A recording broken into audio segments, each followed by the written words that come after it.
Hello दोस्तों, आप सभी का एक बार फिर स्वागत है मेरे चैनल फन फैक्ट एसकेपी पे। आज मैं इम्पोर्टेंट न्यूज़ की बात करूंगा।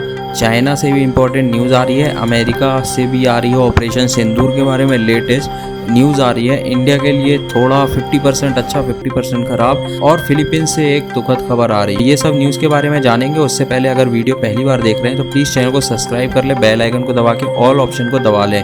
दोस्तों, एक्चुअली मैं यहाँ पे जियो पॉलिटिक्स न्यूज़ आप लोगों के लिए लेकर आता हूँ, तो अगर आप मेरे चैनल को सब्सक्राइब कर लेंगे तो मुझे बहुत खुश होगी, और वीडियो को लाइक करके शेयर भी आप कर सकते हैं। तो दोस्तों, फर्स्ट न्यूज़ के बारे में बात करूं, डोनाल्ड ट्रंप का लेटेस्ट बयान आया है ऑपरेशन सिंदूर पर, जो इंडिया के फेवर में जाता दिख रहा है। क्या है ऑपरेशन सिंदूर? वैसे तो आप लोगों को पता ही होगा, लेकिन मैं आपको बता देता हूं कि अप्रैल 2025 में जम्मू कश्मीर के पहलगांव में टेररिस्ट अटैक हुआ था, जिसमें 26 लोग मारे गए थे। इंडिया ने इसका जवाब मई में पाकिस्तान और पीओके के टेरर कैंप पर मिसाइल और एयर स्ट्राइक करके दिया था। ये फोकस्ड ऑपरेशन था जिसमें इंडिया ने 8 पाकिस्तानी फाइटर जेट्स मार गिराए थे, जैसा ट्रंप ने क्लेम किया है। जी हाँ, ट्रंप ने क्लेम किया है।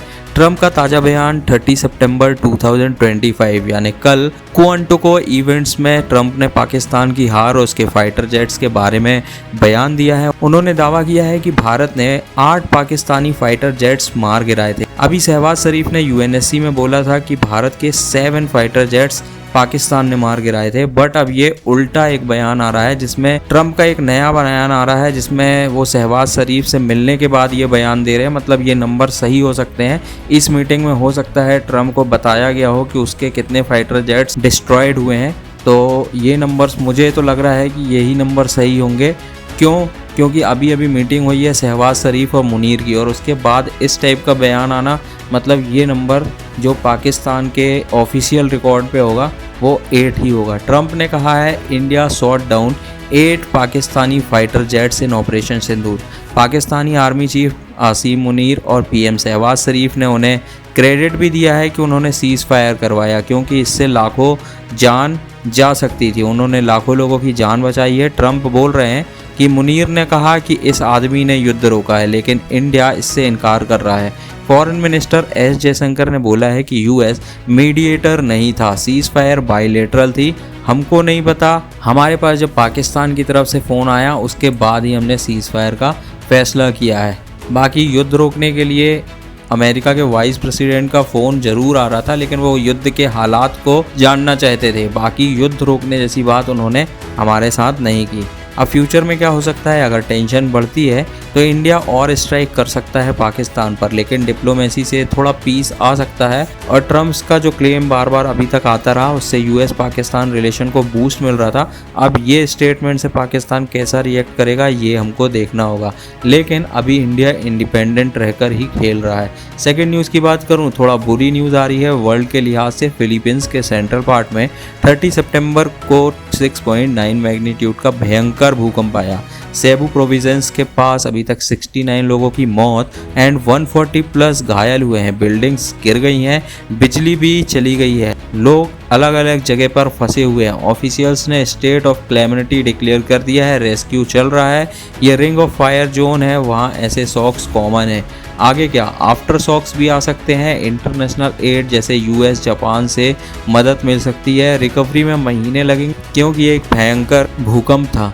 अब बात करेंगे चाइना के 76 नेशनल डे की। 1 अक्टूबर 2025 को पीपल्स रिपब्लिक ऑफ चाइना की फाउंडिंग एनिवर्सरी तियानजिन स्क्वायर पे हजारों लोगों के जमा होने के बाद स्टार्ट हुई। फ्लैग रेजिंग सेरेमनी में गुआनजो के 26 साल का जोंग कैमरा लेके पहुंच गया और उसको कैप्चर किया। 80 साल की एक त्यांग क्विंग पहली बार ही आई और इमोशनल भी दिख रही थी। स्पेस स्टेशन से भी टेकोनॉट्स ने ब्लेसिंग भेजी है। चाइना का स्पेस पावर दिख रहा है। हांगकांग मोरक्को में भी फ्लैग्स लहराए गए हैं, रिसेप्शंस हुए हैं।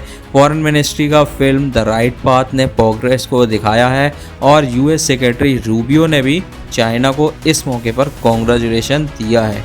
फोर्थ न्यूज़ की बात करेंगे, चाइना यूएस का ही नया झगड़ा सेमीकंडक्टर और ताइवान को लेकर हो रहा है। एक्चुअली यूएस के मैक्सिको एम्बेसी वाले ने कहा है चाइना पे डिपेंड नहीं करेंगे सेमीकंडक्टर में, मैक्सिको को की रोल दो। चाइनीस एम्बेसी ने फायर किया है। ये यूएस का ट्रेड बोलेंगे है, मैक्सिको को जियोपॉलिटिकल पॉन बनाने की कोशिश है। फेयर कंपटीशन से डरते हैं, चाइना बोलता है विन विन कोऑपरेशन चाहिए।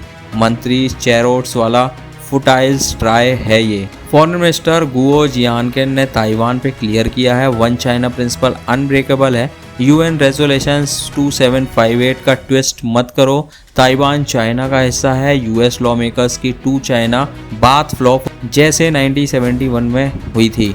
183 कंट्रीज वन चाइना मानते हैं। अब आगे क्या है, यूएस प्रेशर थोड़ा बढ़ सकता है लेकिन चाइना सप्लाई चेन्स को स्ट्रॉन्ग करेगा, ताइवान टेंशन एस्केलेट हो सकती है, आगे देखना पड़ेगा इसमें क्या न्यूज़ निकल के आएगी।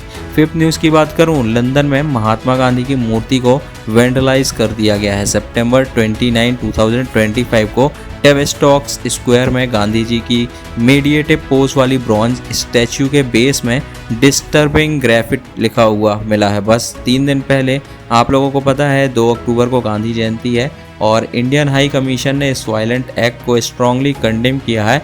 स्टेटमेंट में कहा है कि ये सिर्फ वेंडलाइज नहीं है, नॉन वायलेंस की आइडिया पे हमला हुआ है। उन्होंने लोकल अथॉरिटीज़ को रिपोर्ट कर दी है और टीम साइट्स पे ही रिस्टोरेशन कोऑर्डिनेट करने के लिए काम कर रही है। 1968 में अनवील हुई ये मूर्ति यूसीएल के पास गांधी जी के स्टूडेंट्स डे को याद करने के लिए लगाई गई थी। Police and Canadian council investment कर रहे हैं।